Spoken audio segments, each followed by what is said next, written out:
Hello, good evening, and welcome to the Hugh Hatrick Show on the Hugh Hatrick channel. And tonight we have a very special interview because we have JP from the Simulator Cave all the way from South Africa.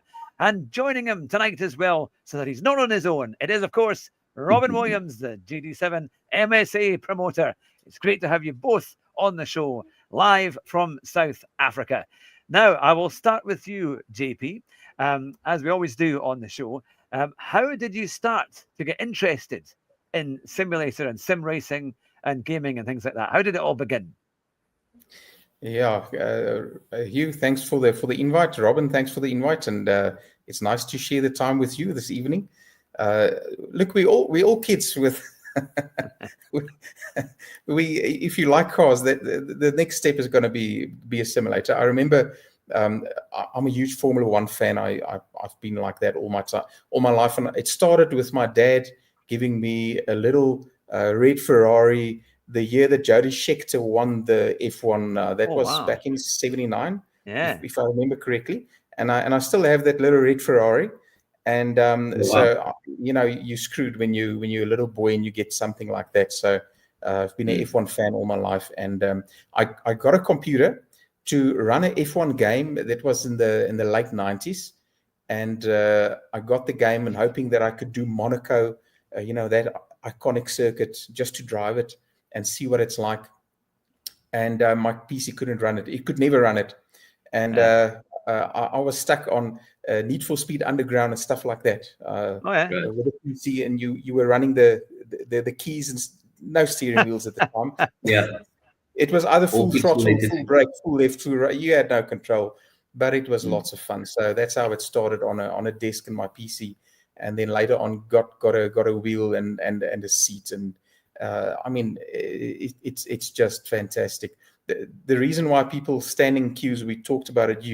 When you have a simulator for somebody to experience, that's it. That's what got me into it, and always loved it, and it just grew from there. So. I remember my kids. I started with before I had kids, and later when I had this seat set up and the old CRT monitor on the mounted on the rig in front of the steering wheel and surround sound, and I had to put cushions on the seat so my kids could reach the pedals, and they also wanted to play.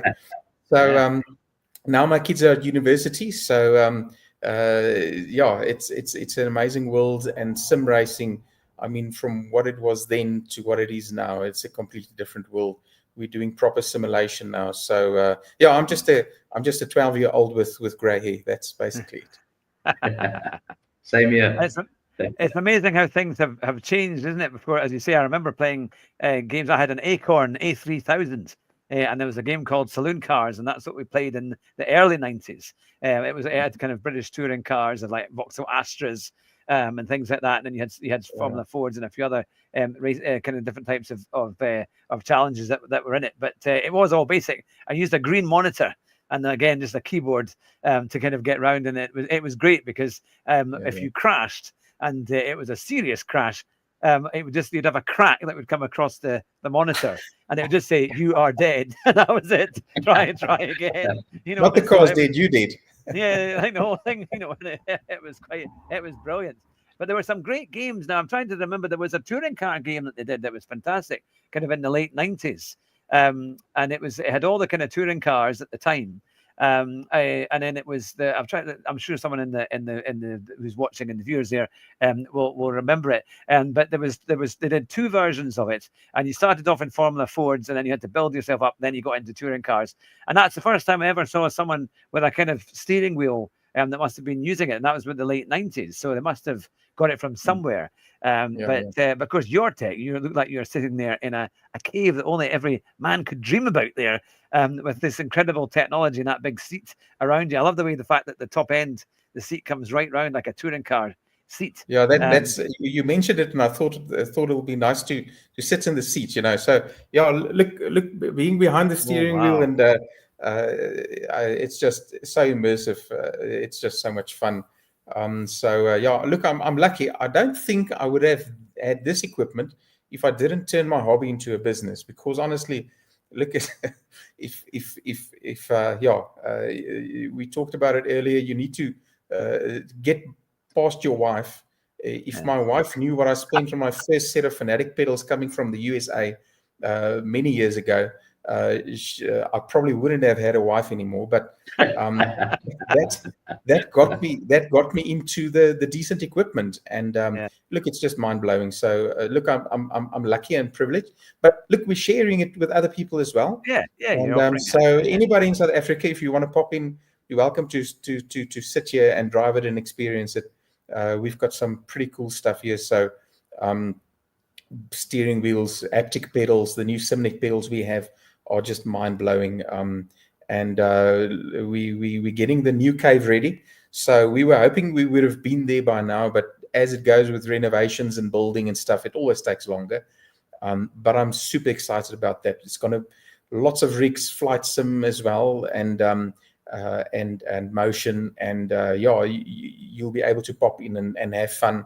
And obviously we want you to buy the stuff, but that's normally the way it works, because when you've experienced it and you've had the smile and the experience, you're gonna sell a kidney or two. So it's just the way it is. Yeah. So here's a question for you, JP. What is it that makes good equipment stand out? What does it add to you playing a game if you have the right equipment? Yeah, look, it's always different levels. I think for me personally, immersion is important. I want to feel the car. So good quality equipment gives you that feel. Good quality equipment, accuracy is important.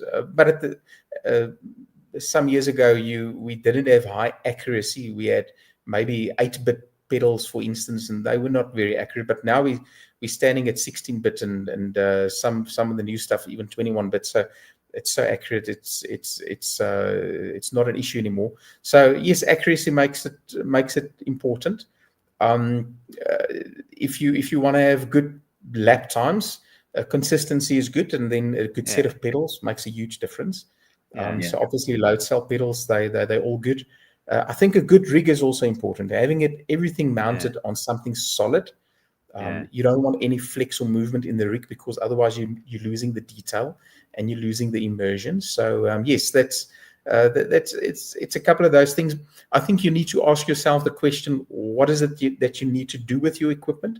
Do you want to compete and have fast times? Then you don't need the fanciest equipment. As long as it's accurate and good quality stuff, then it's fine. But yes, when it gets to immersion, for me personally, I love immersion. So that's the thing that I look at. I like a good quality steering wheel, the feel of the material. I like the sense of speed that you get from triple screens or VR. It'll not make you faster, but it definitely gives you a bit more immersion. And yes, the new haptics. We've got to give a shout out to that guy that made the Sim Hub software. Bloody hell, that stuff can really make your life so much more immersive. So and with that you can do haptics. You can even listen to this. You can do haptics with PlayStation. So you connect a PC to your PlayStation on the Wi-Fi network, and you can get full butt kicker or haptics from the telemetry from the game. So yes, from immersion side of point of view, that's what I like to do. But yeah, all of it, I think you got to ask yourself the question: what do you want to attain? And then budget. But lots of options there. Yeah.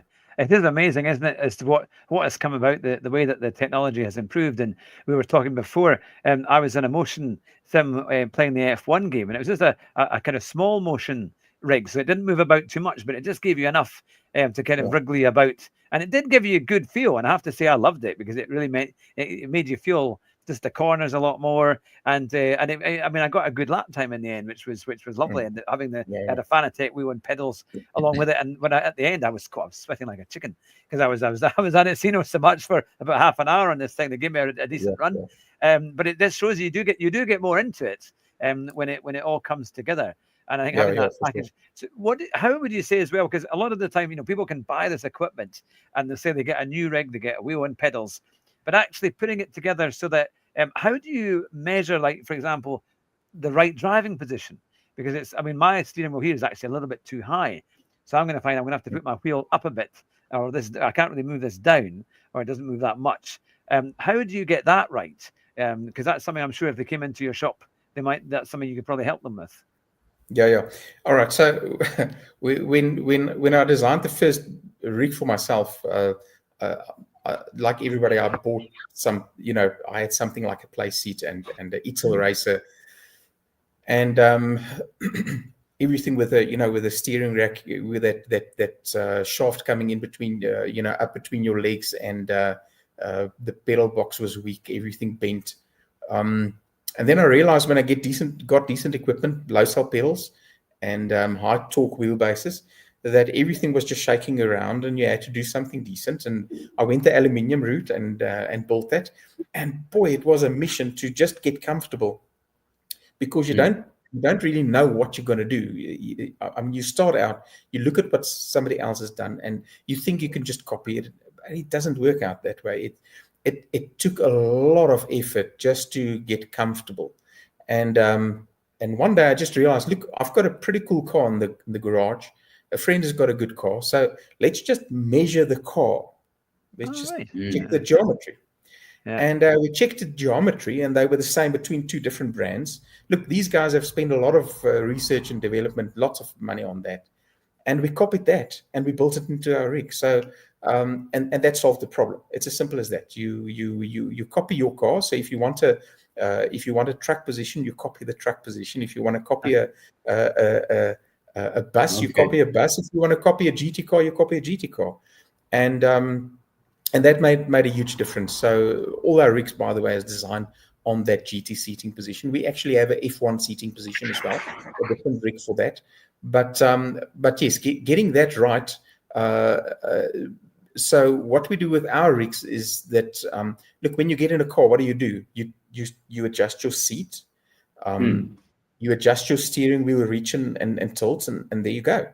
And you need to be able to basically look over the steering wheel. Mostly, you need to be able to see the road, and that's it. So I think very often we tend to lift the steering wheel too high. And then you can't see the screen. You want to see out of the car.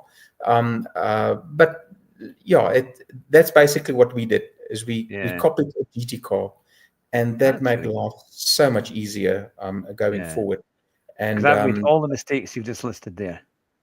In terms of my TV's too low, I can't see the gears on GT7, and I'm struggling to see that, and I'm struggling to see some of the corners, and I'm kind of leaning in and realizing that I'm too distracted trying to look for things I can't see rather than looking at the track ahead.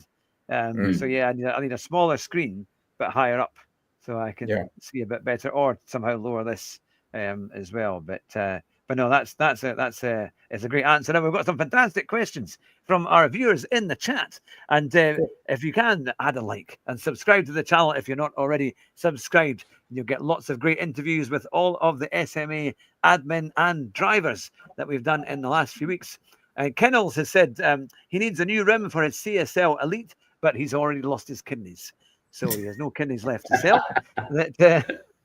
I don't know what else you can sell there, I'm afraid, Kennels. I think you need at least one kidney to survive, but And but also a good question from Sanders. It is, why does Logitech not bring in their top-end direct drive to South Africa? Look, is that a question for me? Okay, so look, I'm going to guess here. South Africa is simply too small for them to really make the volumes. When it comes to the high-end equipment, they need a specialist network to distribute that and warranty, etc. So we don't have even a decent network in South Africa for warranty when it comes to Logitech. So the entry-level stuff, if something breaks, they just give you a new one. They can't fix it in South Africa. So when it comes to the high-end equipment, it's too expensive to just replace it. They need to fix it. So that they need a network of to repair the equipment.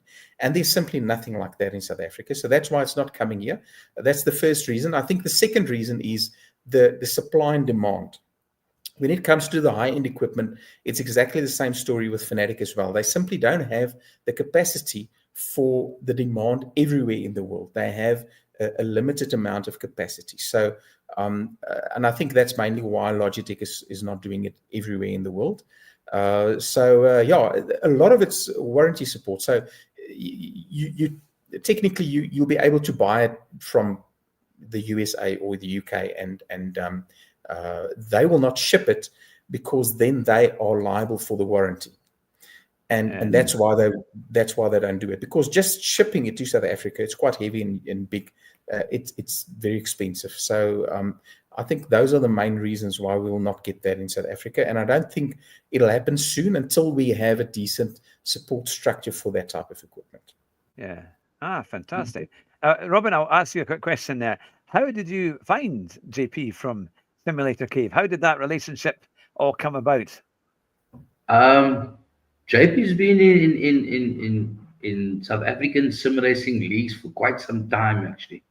He's always been supporting. I started as a sim racer, South African sim racer, 4 years ago with Logistical Nightmare Racing, and even then, back then, JP was sponsoring Logistical Nightmare Racing, and I got to meet JP through Donovan, who is now running Logistical Nightmare Racing ACC. But JP's always been part and parcel, and that's why SMA felt that we needed to have this interview as well, just to recognize him, not just as a sponsor, but there's always people in the background that kind of like doesn't get seen, and ones that help us grow the sport. And JP is quite an important part of that growth, and SMA would just like to recognize that, because to run leagues, it's a very expensive thing, and a lot of time gets put into it, and sponsors, without sponsors, we're limited with the amount of things that we can achieve in a league, and thankfully we have JP's been around a long time and supporting sim racing South Africa, and so yeah, that's kind of like I met him 4 years ago. That's fantastic. And it is, I mean, you've got some great stuff there. We had a little look earlier at the monitors and the wheel, and of course that great seat that you're sitting in, which is fantastic. Yeah. Now, one of the, it was a Cross has asked a question for JP. How did you get your nickname? Where did JP come from? Yeah, that's that came up in the chat. That came up in the chat this afternoon, JP. Sorry, I think I threw you in the deep end there, because everybody asked, "Who's JP? Who are we interviewing?" I said, "Oh, it's his nickname." And then they all asked, "Okay, how?" So I said, "Find out tonight on the show." So sorry about that. Okay. That's good advertising. Good way to get them to keep on watching. Yeah. So I'm an Afrikaans guy, and my name is Gert. So that's the correct pronunciation. And a lot of people have a battle pronouncing that correctly. So you get the most weird pronunciations. And I have 4 initials, GJPJ. And the names are Gert, Jacobus, Petrus, Johannes, van der Merwe. So it's quite an elaborate name. And I didn't struggle with that one. because my middle initials were JP, GJP, then people started, friends said, "Hey, JP," because they looked at the initials, it was easier, and a lot of people got to know me as JP, and in fact, it's actually easier for a lot of people just to call me JP. So yeah, now I'm sitting with the trouble. A lot of people know me as Gert and JP, but it's cool. You can call me either. I think JP is just a lot easier going forward. Yeah, fantastic. Now we've got Flawed Genius in the comments, along with Sean and Kennels and many others. So it's great to see you all, and thank you for joining us. And you can get your questions ready to put to JP and also to Robin. Now Cross has just said, because if I've been calling you Gert for a long time, so he's just now worked out as to why the name is why it is. That and Flawed has said, glad that JP never heard my pronunciation of Gert. Because he may have struggled with that one. I'm sure he was fine, Sean. I'm sure you were fine. But no, it's funny how things. There's always a story behind a name, and there's plenty of stories as well in sim racing. So, what do you see? How do you see sim racing develop? Because you're there at the cutting edge with the top end machinery coming into South Africa. What do you think is going to be the next tech coming into the sport? Yeah, look, it's growing so quickly, and there's so many new companies coming into the fold. I think Moza at the moment is doing the quickest development in terms of new stuff at an affordable price. So they're forcing the price down with good quality technology, and that'll force all the. We talk about active pedals. So Moza's now released the active pedals, which is very similar in experience to the SemiCube product, which is I think about 4 times the price. So I think in tech we're going to get a lot of good stuff coming in cheaper. That's already started to happen. I think that's happening with Fanatic being taken over by Corsair, with obviously with financial issues they've had. The development on their side has been a bit slower. But once they get going now, I tell you what, we're going to get some cool stuff from them. And then there's competition. So obviously the competition, when you look at other companies also in the fold, it's high-tech equipment, it's high-tech stuff, and the prices are going to be forced down. I think motion is also going to become a bit cheaper. We're already looking at other companies to get at the moment in South Africa, you're looking at motion system for around $200,000. So what's that divided by 25 for the UK term? So that's a lot of money. Well, let's say 5,000 pounds at least that you're going to get for a decent motion system. So that's a lot of money, but that'll probably drop to, I reckon, about under 100,000 or maybe around 80,000 rand. Wow. So which is still a lot of money, but it's going to be less than half what it is now. So that's already developing. I don't think motion is a huge thing. It's lots of entertainment, but for a true sim racer, it's not a real thing that you need to worry about. I think immersion in terms of the sense of the feedback. So what we're doing now is we get a lot of technology where you connect or make use of the telemetry from the game to get better feedback. So at the moment, most of us, we're focusing on what we see on the screen and what we feel through the steering wheel. But there's new technology getting the feedback like we talked about through the pedals, through haptics. And so it becomes more immersive at a better price. And I think that can, for a lot of guys, that'll make them faster in sense of knowing what the car's doing. And yes, I think that tech is definitely going to blow up coming in the future. I don't think we basically at the limit of what the new direct drives from Moza and Fanatic, they are in terms of quality of feedback. You're not going to really. So if there's an improvement, it's not going to be like a massive jump. So 4 years ago, 5 years ago, with direct drives, we had a massive jump in terms of quality. So let's say many years ago, we didn't have touch screens on our phones. Coming from buttons going to touch screens, it was a huge jump. But let's be honest, from there on, there wasn't a massive improvement in your experience or use of it. Yeah. And it's the same thing for sim racing. So the moment we got to direct drives and load cell pedals, these things are fundamental to good quality immersion and control of the car. And the improvements now will be incremental. It will not be massive. So the improvement will be around all of that. That's what I see. And the prices will start coming down, which is good because, you don't want to spend your money on or spend a kidney on your equipment. So that's a good idea. Kennels might be able to get a wheel and pedals, but not a rig. If he's already sold one kidney, he'll be struggling to pay for the seat. That's the only thing. But so is it mainly the kind of top end equipment that you supply, or do you also do some more entry level equipment? Yeah. Look, we do the Logitech as well. We've got that. So this will sound strange. Well, not to you guys, but to a lot of guys, it's actually quite strange when we say that PlayStation has got a huge cut in the market, a huge cut. In South Africa, I reckon it's probably about 60% of the sales is because of PlayStation and Gran Turismo. So, so we need something that's PlayStation compatible, and the Fanatic equipment is just so expensive. So we have the Logitech for that. So that's excellent stuff.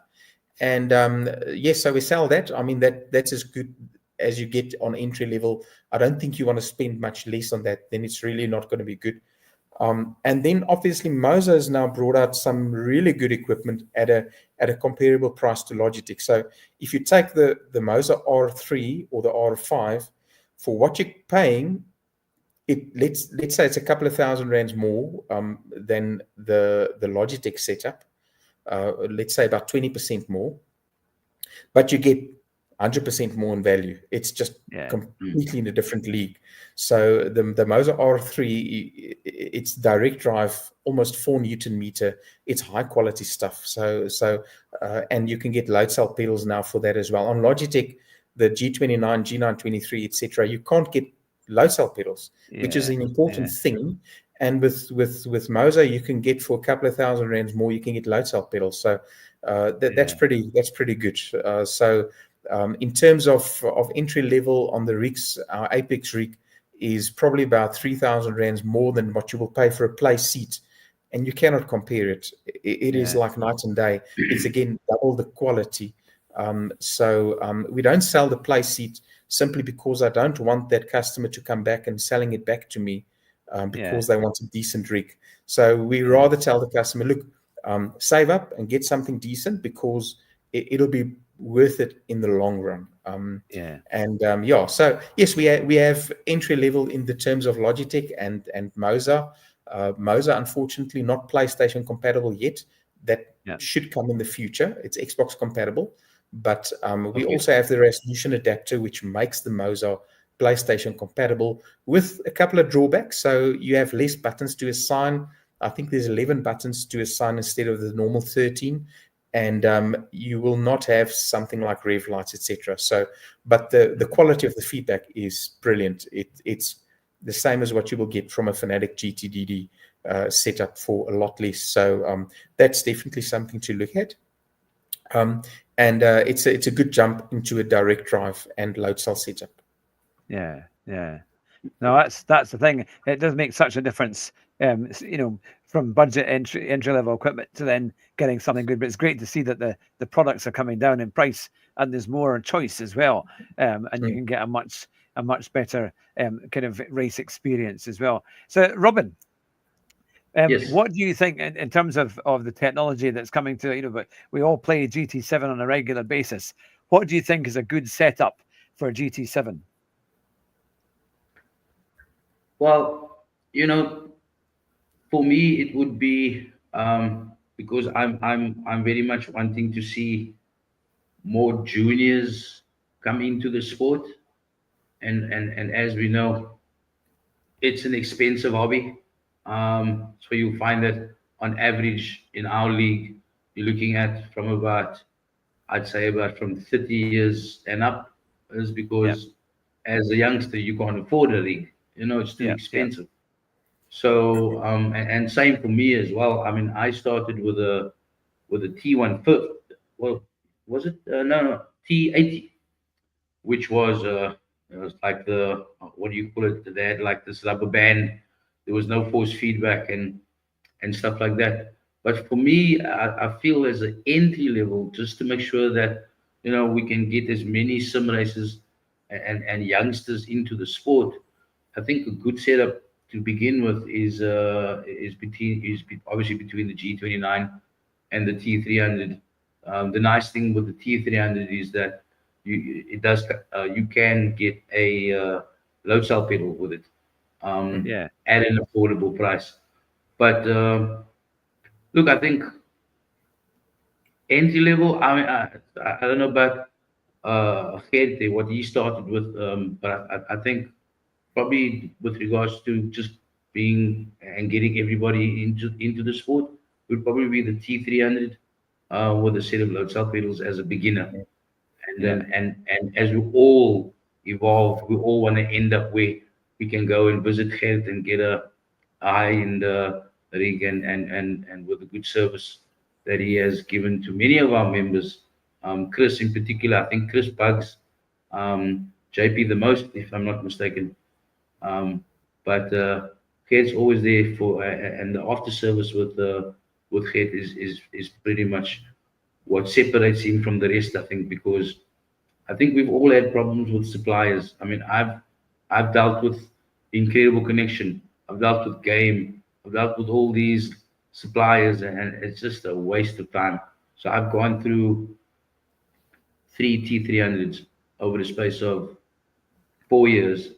And these things don't last. I mean, we race a lot, right? Yeah. And I think that's the only downfall when you're buying entry level stuff, is that because you're spending so much time with it, eventually the G29, the pedals go immediately. The potentiometers, they don't last long at all. Or you're always running to, or you're getting your tin of compressed air, and you're blowing up and all the dust and all.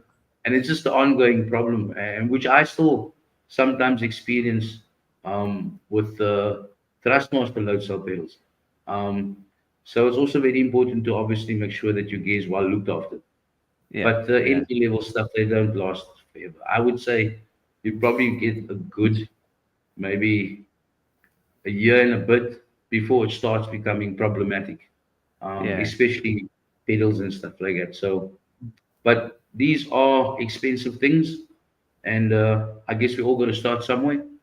So those would probably be my two choices if it came to someone who wanted to start off sim racing, and then we can evolve into getting high-end gear. Yeah. If I can jump in here, it's interesting that you're talking about the pedals being the issue. That's actually what got me into helping other people, because the first thing that broke on my setup back in the 90s was the pedals. The pedals simply packed up because you're putting a lot of force on it, and you want to go faster, so you step on it harder, it packs up. So pedals is a huge part of it, and that's where I have to commend Moza for all their pedals. Even the entry-level pedals are all sensor-based.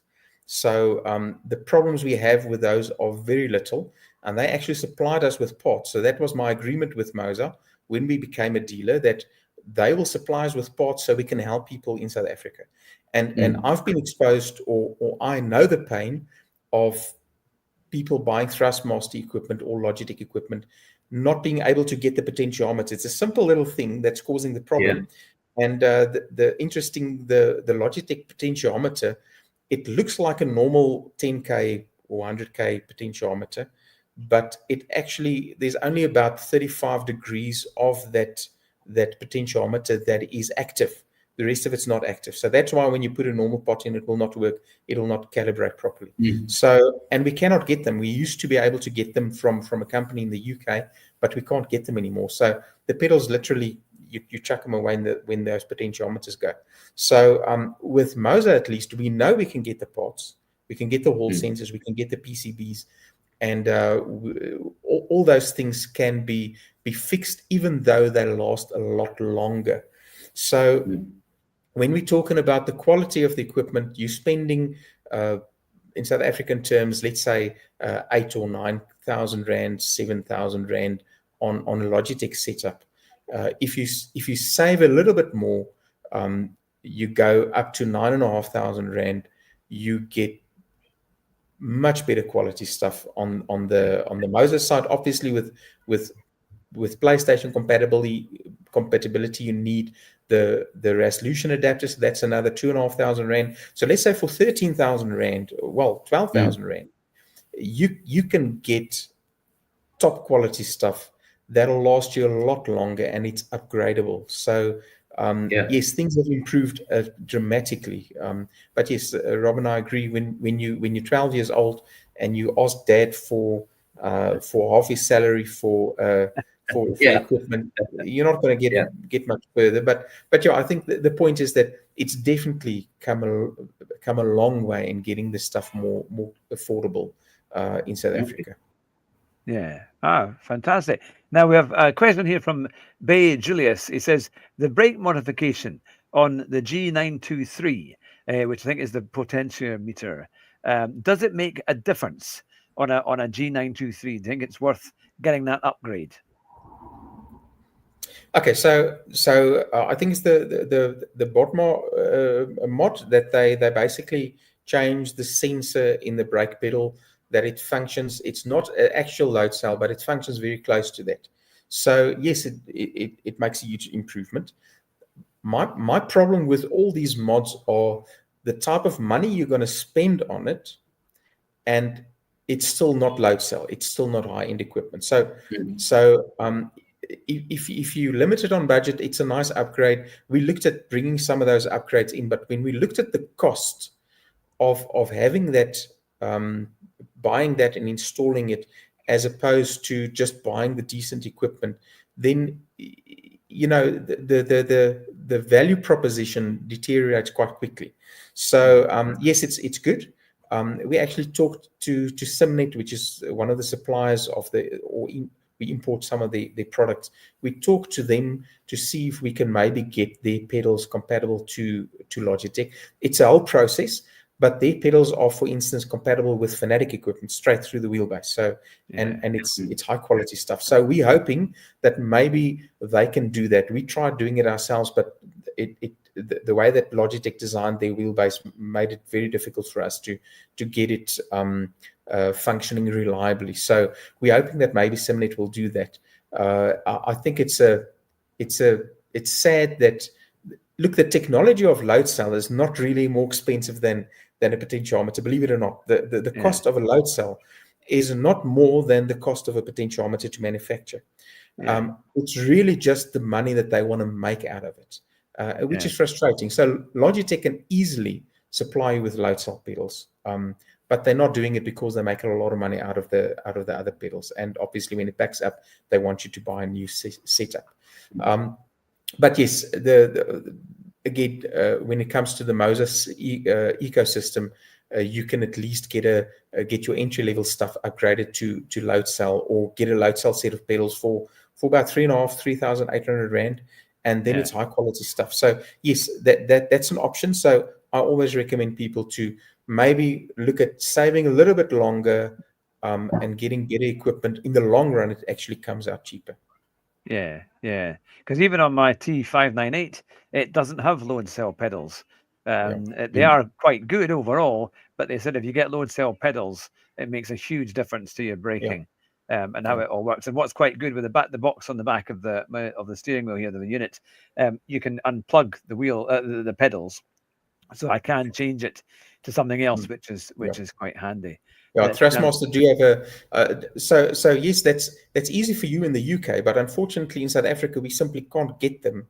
The low cell pedals, or there's no proper supplier for Thrustmaster in South Africa, so we cannot get the load cell pedals at a constant base. There's a company called Evetech. They used to import they bought from an importer in South Africa, but these guys stopped completely, and I think it's because they had a lot of warranty issues, and so now we battle to get the low cell pedals for Thrustmaster. So and even their pedals, when we get them, they're quite expensive in the South African context. So we're hoping that, I know for a fact that will improve. It's just a matter of time. Then that pedal load cell issue will be solved for the PlayStation community as well. Yeah, and that's the thing. Trying to get delivered, I imagine, from the UK won't be cheap. I mean, there'll be quite a lot of international shipping costs, isn't it? Yeah, no, all these things have gone up. It's simply not cost effective at all. So if we import them, get them from UK or the US, it'll probably land for around about 7,000 to 8,000 Rand. So it doesn't make sense. So I mean, you can get a proper Fanatic or Moser pedal set or Simnet pedal set for that same amount, and then the quality is quadruple. So it doesn't make financial sense. And then the other thing is we don't have warranty support. So if we don't have warranty support, if something goes wrong, I mean, that's the money in the water. So that's one of the challenges. Now we have a great comment from Cross. He says, JP is amazing at customer service and he's always helped him. So no, that's good to hear and good to know. That I wanted to ask a question as well for JP about, you know, so you sponsor the SMA and also the MSA championships coming up. What was it that you like about the championship and the series and the community that made you decide to get involved and sponsor such a great event? All right, so look, it's quite simple. It's actually customers who ask me to do it. Simple as that. So we had people in the communities, and they said, "Listen, we in this league or in that league," and I got to tell you, when you are a retailer of this equipment, you get a picture of how big the community is in sense of how many leagues there are. I've stopped counting. There are so many. Yeah. Because it's so easy to get it going, but there's only a few really well run and well supported leagues. So, and then obviously as I got to know my customers, and when a few of your customers start telling you, look at this this league, then it makes it easier to get involved. And for me, I'd like to give back. Yes, there is definitely some advertising value in it and getting your name out there. But for me, initially, it was really just giving back, because I know that running a league, and Robin will know, that all the guys running the leagues or in the management, that's a lot of work you put in, and you're not getting anything back. And and trying to keep everybody happy and keeping the community together is really, really difficult. So, and I thought in my mind that if there's a prize money or a prize at least going to the league, it'll make more of the guys feel, look, it's valuable for us to stay in the league. And then it actually builds the league. So for me, that was important. And that builds sim racing in the country as well, because then there's more trust, I think, in the community. So more league racers will trust certain leagues, and that'll grow the quality of the racing as well, because then you have consistency for over a longer period of time. You have the same communities that you can refer your friends or you can join, and as a whole, that's great for sim racing community. I think that's a couple of reasons why I got involved.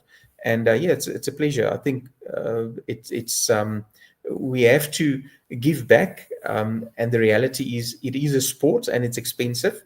So you need to grow the sport as a whole in the country to get, I think, the dividends that we all want. Fantastic. No, it's well, we are greatly appreciate your support in the community and for the big events and championships, because it really does make a big difference having your name there, and having a great company for people to look up to and to be able to use and help and get advice from and experience. So it is very much appreciated, you being on board in such a big way, which is great. Now, Robin, I know that you had some big announcements that you wanted to make that we were talking about earlier. Is now a good time to release the breaking news? Well, before I go there, I have a question for Gerrit, actually, JP. The rig that you have, that you've sponsored SMA for this year, which is going to the raffle, which we'll have a draw at the end of the season. Could you explain to us a bit about that rig to our viewers and to you, so that we understand what the actual prize is? Okay, so it's the Apex aluminium rig, and it is so we have three mainline rigs. We have the Apex, the Apex Pro, and the Ultimate. So the Apex was the first one that I built. That was the first one on the GT seating position, and being aluminium, it's nice and solid while being light. It's got a very nice seat on it, so it's comfortable. It's reclinable seat sliders, so you get in like what you would get in any car. The wheelbase mount is still to reach height adjustable. So get in the car, set your seat right, and you adjust your steering wheel setup, and there you go. So we also supplied with the standard screen mount, so you can mount the Vaser mount can mount anything from 18 or whatever monitor size up to 43 inch, and and it's height adjustable. It's easy to adjust everything on that.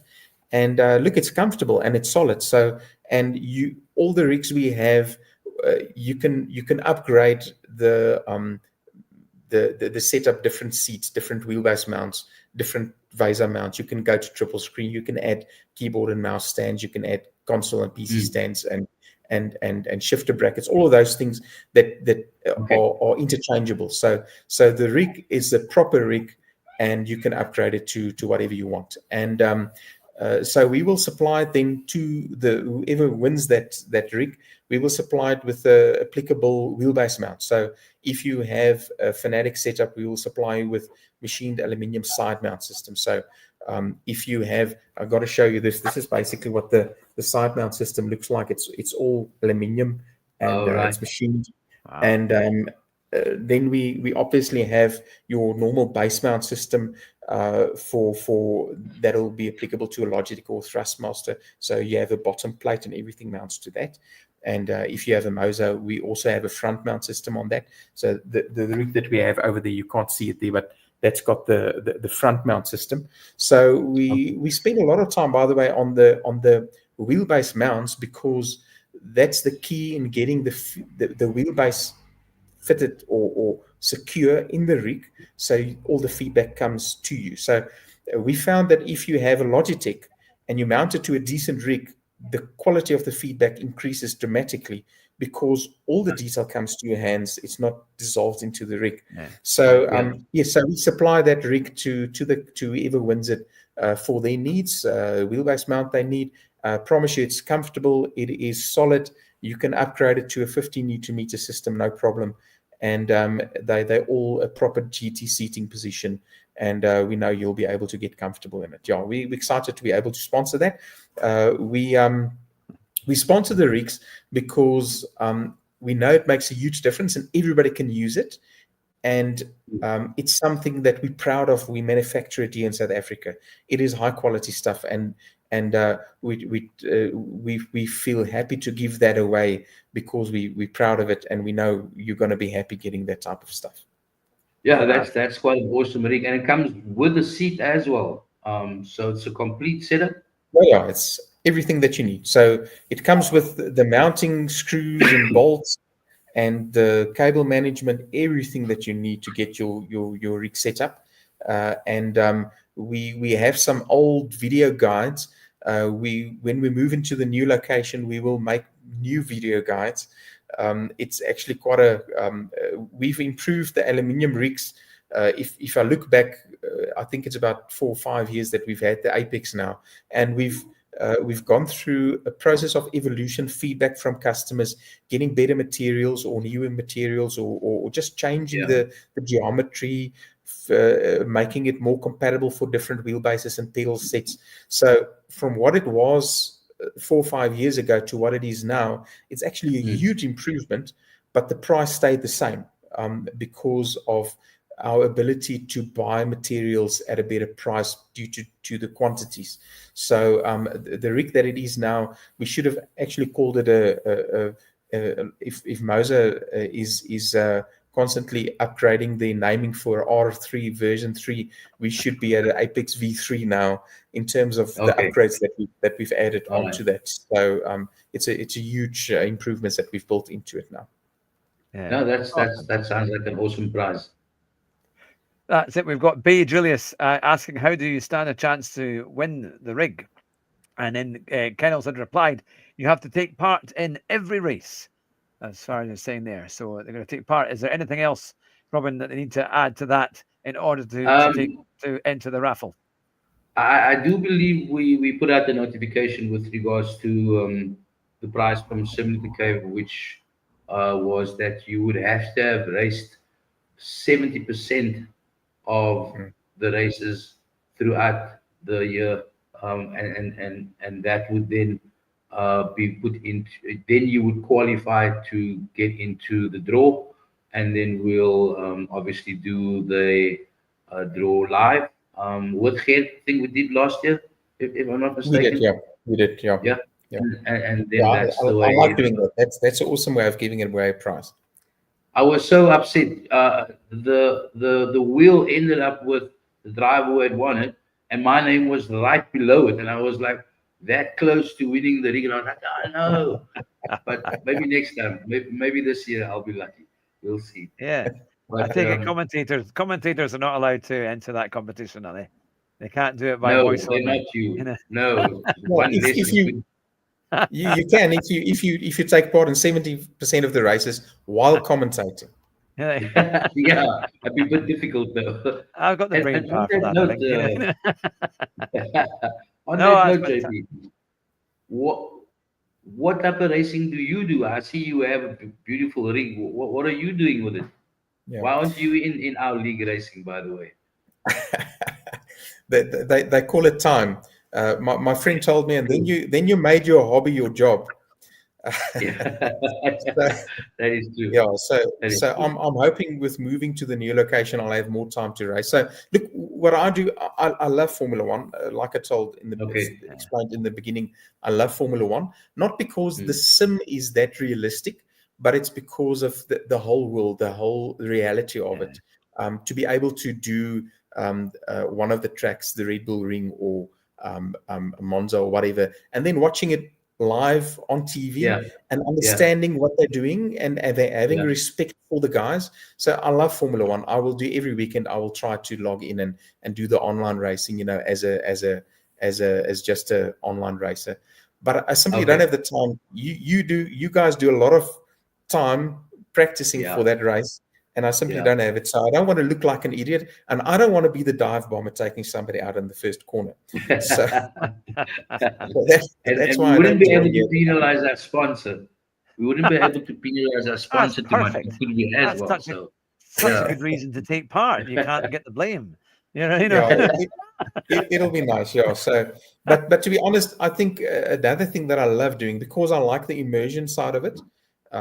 I like whether it be on PlayStation Gran Turismo or whether it be Assetto Corsa, getting on the Nürburgring with a tail happy car, Yeah. with a manual shifter and clutch, heel and Oh towing, yeah. and just playing around, not Okay. racing, just having Yeah. fun and sightseeing. Yeah. So Yeah. I think that's another thing that I love to do. Then there's no stress, there's no back 100%. pain because you're stressing out and putting the throttle too hard. It's just fun. I love doing that. Yeah. Okay. Awesome. Fantastic. So Second thing, yes. the answer to your second question, you. I'm not going to say too much because the information is actually just been finalized.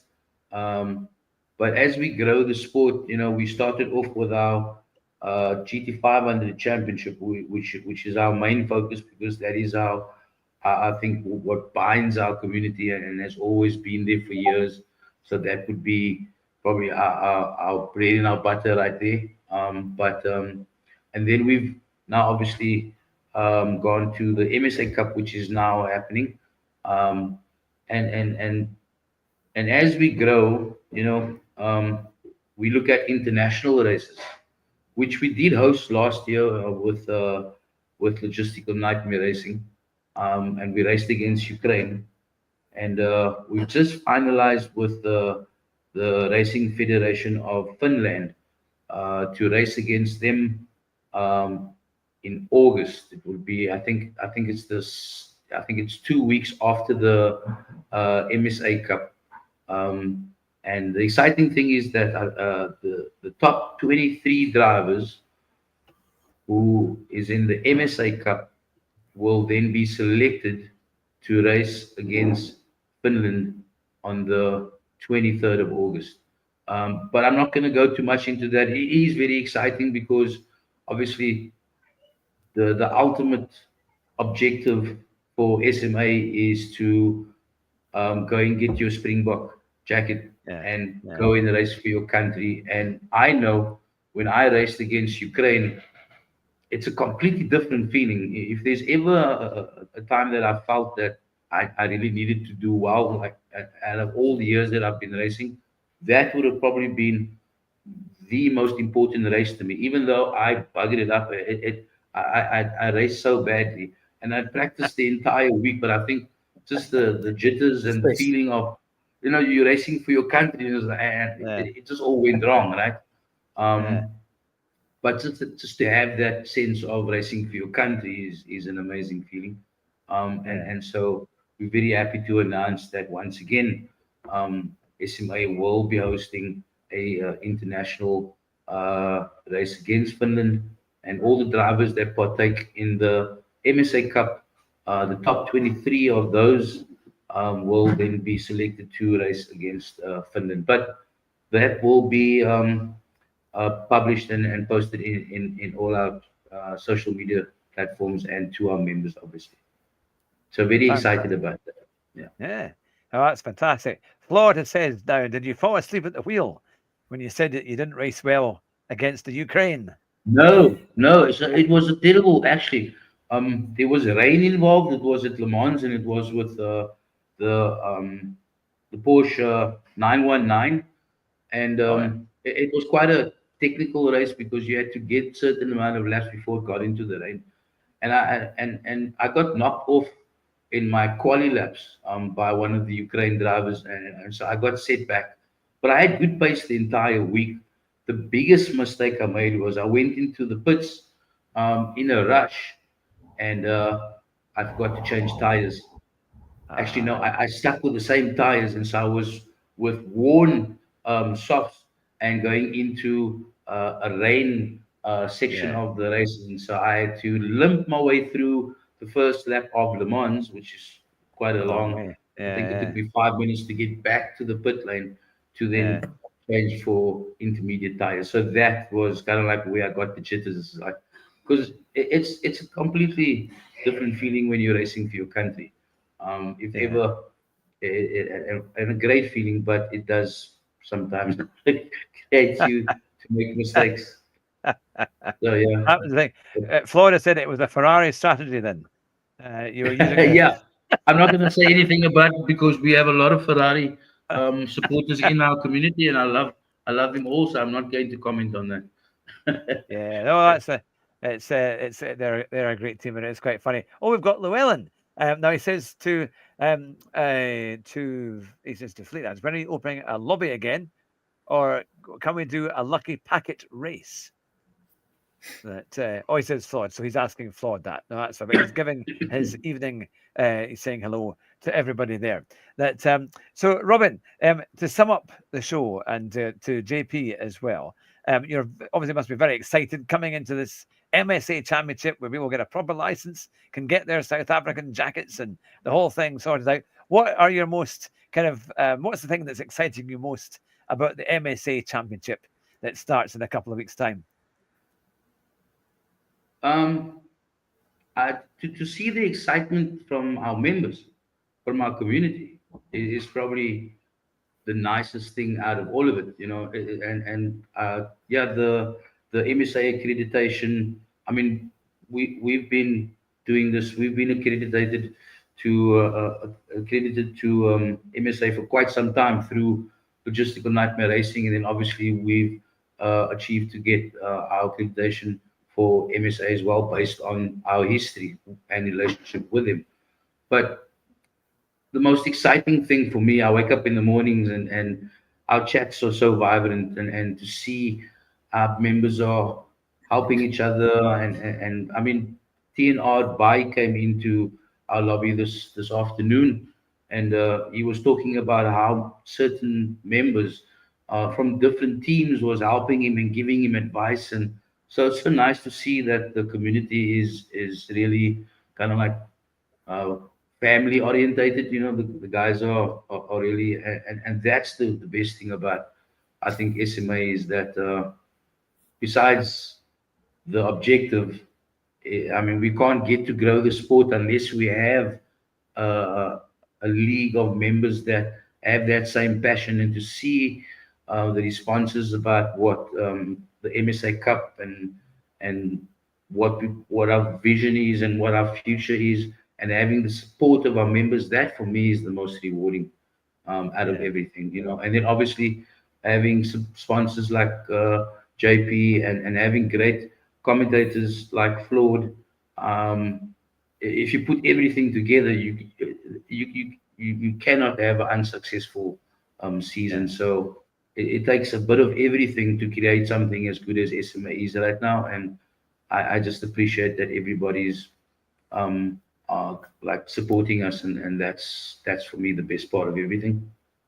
Fantastic. Oh, that's great. And over to you, JP. What would you like to say in closing to our show tonight, as an encouragement to the drivers, and also as a sponsor? What would you like to say to the community? Well, take part. Enjoy it. Look, it's not every day you get to take part in something that you need to lift yourself to pro level, because you only achieve your potential when you push yourself. And so thank you for Robin and the team there at SMA that's doing lots of great work to lifting sim racing to the level it should be, which is a sport, which is a proper sport. So now I want the guys to take part and enjoy it when you can, and practice, and have fun along the way. So no, it's a fantastic new era for sim racing in South Africa, and I think in the world everywhere this is starting to happen. People are starting to see that this is not a game; it's a proper sport. And so enjoy it. And it's an honor for me to be part of this, and to see that there's other people as passionate as I am on this new sport, sim racing. So just have the guys to enjoy it, and yes, the other thing, be patient with one another. Yeah, that is true. Be patient with the management. They're doing this for the community, and have fun along the way. Fantastic. Thanks, Kate. Yeah, no, that's the thing. That and I know that there have been many comments about saying that the people involved are fantastic. B. Julius has said, absolutely brilliant, guys. A shout out to Kennels, UG Rusty 22, Ken Dog 69, and the Puma guys for assisting. And Florida says, you're too kind, Robin, for the comments that you have given to him. You'll need to be a lot harsher. That give him on his toes. And also to the TNR boys and girls. It's great to be part of that community. And I would like to say a big thank you as well to everyone who has been watching and helping my channel here as well. It's been fantastic fun doing the interviews, and there'll be many more to come, especially as the MSA season begins. I'm sure we'll be doing some interviews after that as well, to see the drivers, to get their comments, to get the controversy as well. And I'm sure there'll be some with some great moves and overtakes. But it is great to be part of it, and it's fantastic to see it go from strength to strength. Robin, one quick thing. When did it all start? When is the actual first race of MSA, so people are aware and they can qualify and get things started? Yeah, so our seeding actually, which is the most important part, and if you want to take part in the MSA Cup, obviously it will require a e-license, and anybody who wants to have more info about it is welcome to contact me, or any of the other admin members, and join our Discord channel. I do believe our link is on running on your stream at the moment. Yes, we've got the SMA YouTube channel. Yep. So if you can just check down the link below, you can join our Discord. All the information is there. All the admin contacts are there as well. The seeding will start on the 26th, which is, I think it's on Monday, this coming Monday. So there's seeding slots running until the 7th of June. So we've extended the seeding slots for you to qualify and do your fastest lap, and obviously seed within the tier that you will be starting off the cup with. And the actual first race is on the 9th of June. Monday evening will be live streamed by Floyd, and we'll get the MSA started on the 9th of June at 9 o'clock sharp. Yeah. So that will be, I'm just thinking that will be 2 weeks on Monday. Yeah, 2 weeks on Monday. Yep. So exciting times. I can't wait. Yeah, fantastic. Well, look, thank you very much for putting time aside tonight, to JP and to Robin. It's been very kind, and it's been great to see the equipment there JP and to find out about Simulator Cave and to see all the incredible simulation gear that you have and the stories of how it started and how you've been helping the community. And I'm sure how that will continue to build. And it's great to have you. Well, no doubt we'll see you more on the MSA Championship. We'll be watching there on the Monday nights live. It's getting a good viewership as well from the UK as well. I've been kind of banging on from my channel community as well to come in and watch the races as they are enthralling and have been really a fantastic example of what racing needs to be like as we've been watching Tier 1 right the way through to Tier 5 and more. But I will bring the session to a close, but stay on the line. But to everyone who has been watching and listening on the podcast, you've been watching the Hugh Hatrick Show with Simulator Cave, JP, the mastermind behind Simulator Cave, and Robin, the GD7 MSA promoter, and very much more for the SMA Championship. And it's been absolutely fantastic to have you on the show tonight. Remember the motto, drive fast, don't crash. Bye just now. Cheers. Good night, everybody.